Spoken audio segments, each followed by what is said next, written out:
everyone, I'm going to show you today how to make these two different types of blood. As I'm sure you can see, this one is a really thick dark brown blood which has got some texture in it, and this is what you call coagulated blood. So it's blood that has been left to dry and it's quite old, which is why it isn't that fresh red coloured blood and it's a bit brown.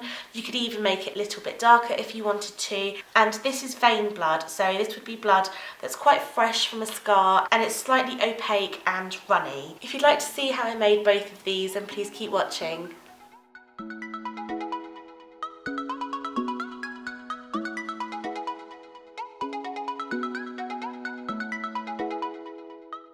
I'm just starting out with a clean bowl and a tablespoon. I'm taking 1 tablespoon of golden syrup, adding this to the bowl. This is really sticky and really messy.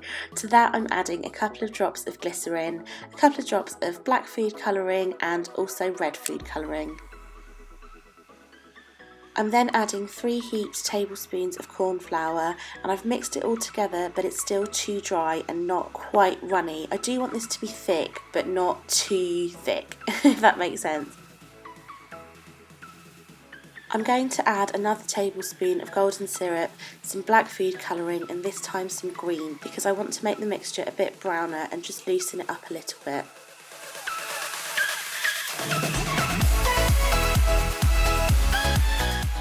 I'm adding some more black and some more red food colouring just to get it to the right shade that I'm looking for. Then I'm taking a teaspoonful of instant coffee.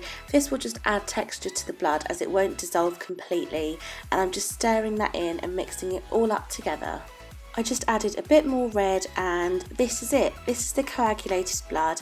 As you can see, it's really thick, it's really runny, it's full of texture. This will just look like blood that's really old and has been there for quite a long time, and it doesn't need to be completely red because that sort of dried blood is always a bit more on the brown side.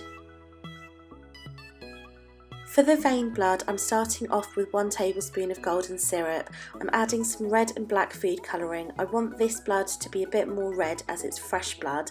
Then I'm adding a couple of drops of glycerin and a splash of water. I don't have any specific measurements for this, but I'm just winging it. I want this blood to be quite runny, but not too runny that it's watery. So I'm just going ahead and mixing that all up before adding some more golden syrup to thicken it up.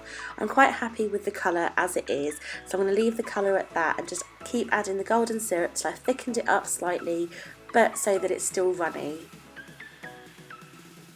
The final result should be quite red and slightly opaque because you've added the water.